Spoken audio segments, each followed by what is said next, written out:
శ్రీనివాస్ గారికి కూడా good morning అండి.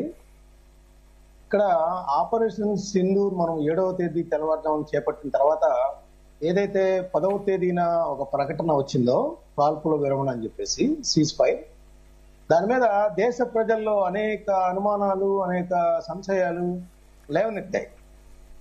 ఆ ప్రశ్నలకి, సంశయాలకి సమాధానంగా పాకిస్తాన్కి, అంతర్జాతీయ సమాజానికి భారత్ ఏంటో, భారత శక్తి సామర్థ్యాలు ఏంటో అనుమానాలు నివృత్తి చేస్తున్నారు ఒకవైపు.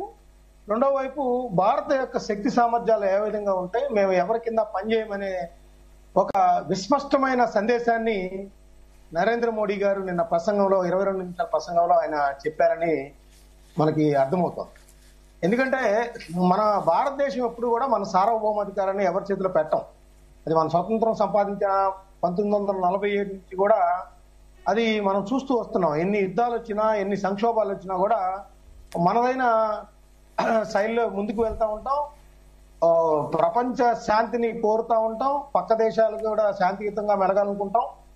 ద్వైపాక్షికంగా ఎవరితో అయినా సరే మనము ఆ విధంగా దౌత్యపరంగా కానీ మస్తాన్ గారు, రకంగా అమెరికా చెప్తే భారత్ వినడం ఏంటని కూడా కొన్ని ప్రశ్నలు వ్యక్తమవుతున్నాయి. అంటే అమెరికా ఇండైరెక్ట్ గా పాకిస్తాన్ కి సపోర్ట్ ఇస్తా ఉంది. మన ఎగ్జాంపుల్ IMF నిధులు కూడా మనం మంజూరు చేసింది. ఖచ్చితంగా అండి. ఇప్పుడు అమెరికా ఏంటంటే అక్కడ ప్రాబ్లం ఎక్కడ వచ్చిందంటే, నిన్న నరేంద్ర మోడీ గారి ప్రసంగంలో చెప్పడం ఏంటంటే, వాళ్ళ director general of military operations Kashif Chaudhry మొదట ఫోన్ చేశారు.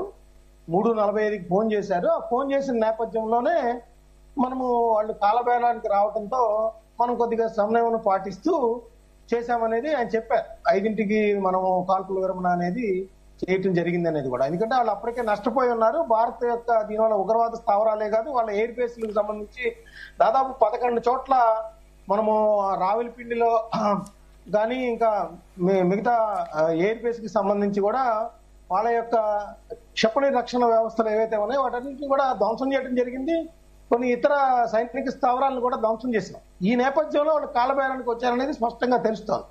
అయితే ఏమైంది, ఇక్కడ అమెరికా కొద్దిగా అడ్వాంటేజ్ తీసుకొని వాళ్ళ యొక్క రూబియా కానీ, లేకపోతే విదేశాంగ మంత్రి కానీ, అయితే వైస్ ప్రెసిడెంట్ JD వాన్స్ కానీ నిన్న చెప్తా ఉన్నారు ట్రంప్ గారు, మేము ఏదో అణుయుద్ధాన్ని ఆపేశామనేది. అసలు అణుయుద్ధం ఆపేయడానికి భారతదేశానికి సంబంధించి ఎప్పుడు కూడా అనుభవం గురించి ఎప్పుడు మాట్లాడలేదు. అది పాకిస్తాన్ మాత్రమే బ్లాక్ మెయిలింగ్ రాజకీయాలకి పాల్పడిన పరిస్థితి ఉంది. ఆ విధంగా అంటే ట్రంప్ గారు మరి ఇటీవల 2వసారి ఎన్నికైనప్పటి నుంచి కూడా ఆయన అపసవ్య నిర్ణయాలు అనేది కనపడతా ఉంది. ఇప్పుడు ఆయన కేవలం కొద్దిసేపు మాట్లాడితేనే నేను ఏందో అణుయుద్ధాన్ని ఆపేశారని చెప్పేసి గొప్పలు చెప్పుకుంటున్న పరిస్థితి మనం చూసాం. నిన్న నరేంద్ర మోడీ గారు ప్రసంగించిన తర్వాత దాని మీద క్లారిటీ వచ్చింది. ఇంకోటి కూడా చెప్తాం, భారతదేశం నిన్న ఒకటి క్లారిటీ ఇచ్చింది.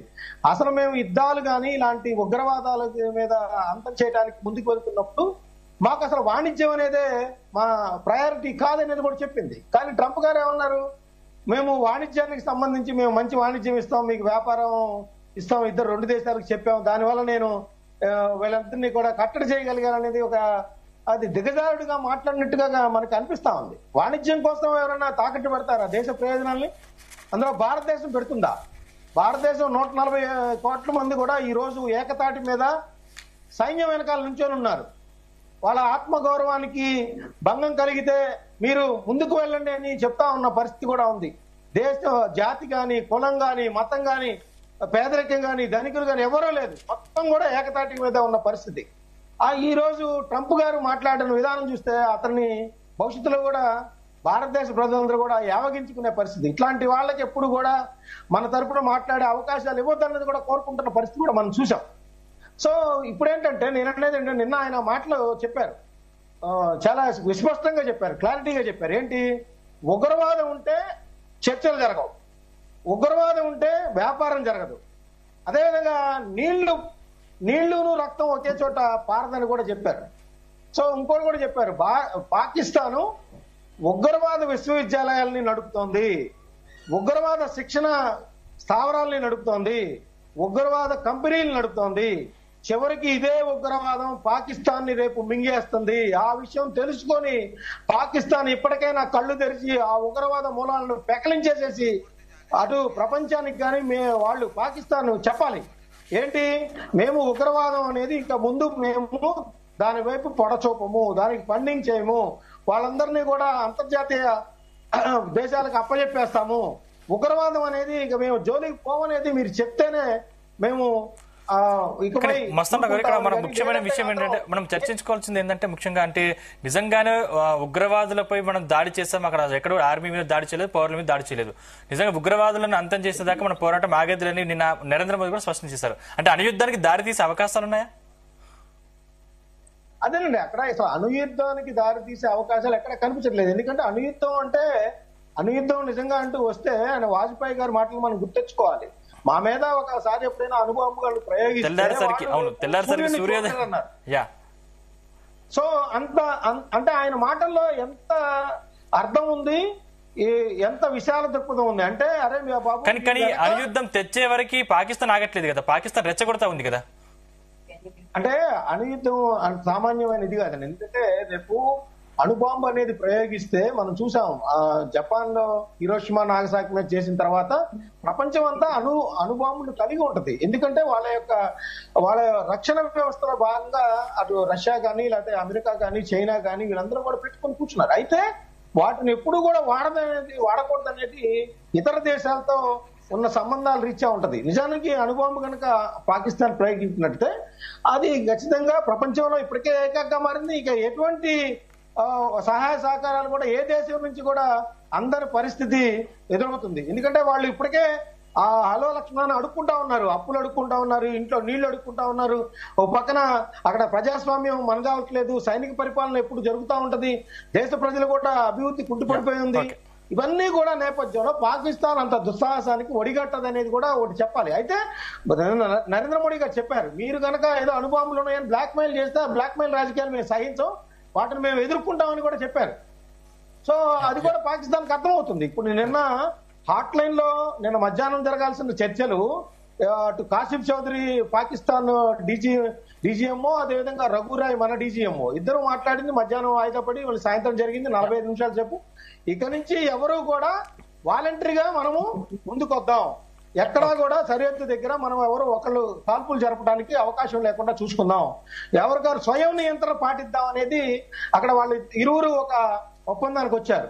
అయితే గతంలో సరిహద్దు రేఖ వెంబడి కాల్పుల విరమణ ఒప్పందం ఉన్నా కూడా అనేక రోజులుగా పాకిస్తాన్ వైలేట్ చేస్తా ఉంటది, అయినా కూడా మనం సమయం పాటిస్తా ఉంటాం.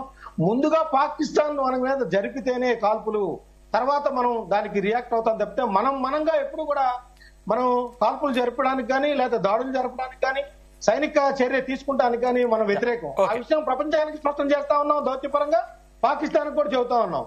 ఆ రోజు నువ్వు పహల్గామ్ లో వచ్చి దాడి చేశావు, మా పౌరుల్ని మతమడికి చంపేశావు, భారతదేశాన్ని అస్థిరపరిచేందుకు అన్ని చేస్తా ఉన్నావు, కాబట్టే మీ ఉగ్రవాద స్థావరాలు ఏవైతే ఉన్నాయో వాటిని మాత్రమే మేము లక్ష్యంగా చేసుకున్నాం, ఉగ్రవాదులు మాత్రం చంపేశాము. కానీ మీరేం చేశారు, మీరు ఉగ్రవాదుల్ని చంపేస్తే వాళ్ళ యొక్క మృతదేహాలకు మీ సైనికాధికారుల చేత మీ శాల్యూట్ చేయించి మీ యొక్క జాతీయ పతాకాన్ని కప్పి వాళ్ళకి గౌరవిస్తా ఉన్నారు. అది మీ దృక్పథం, అది మానుకోండి, అది మానుకోమని చెబుతున్నా. ఎప్పుడైతే మా జనావాసాల మీద మీరు పంజాబ్, జమ్మూ కాశ్మీర్, రాజస్థాన్, గుజరాత్ వీటిలో దాడులు చేశారో సరిహద్దు వెంబడి, అప్పుడు మేము రియాక్ట్ అయ్యి మీ యొక్క ఎయిర్ బేస్ని కానీ మీ యొక్క సైనిక స్థావరాల మీద మేము దృష్టి సారించాల్సి వచ్చింది, కరాచీ పోర్టు మీద కానీ. అంతేగాని మేమేంగా చేయమనేది మొన్న ఎప్పుడైతే 10వ తారీఖు నష్టం జరిగింది, ఏంటి ప్రజల్లో ఒక అనుమానాలు రేకెత్తాయి, అమెరికా మాటిని మనమేంటి ఆపటం అనేది. దానికి నిన్న నరేంద్ర మోడీ గారు చాలా క్లారిటీగా ఇచ్చారు. అదేవిధంగా అనేక అంశాల మీద భారతదేశం వైఖరిని చాలా స్పష్టంగా చెప్పారు. దానిలో ప్రజలందరూ కూడా ఇప్పుడు ఆనందిస్తున్న పరిస్థితి ఉంది. రైట్. మనతో పాటు పోలంపల్లి రామ్మూర్తి బీఆర్ఎస్ నుంచి, అదేవిధంగా మానవతరాయ్ గారు కాంగ్రెస్ నుంచి జాయిన్ అయ్యారు.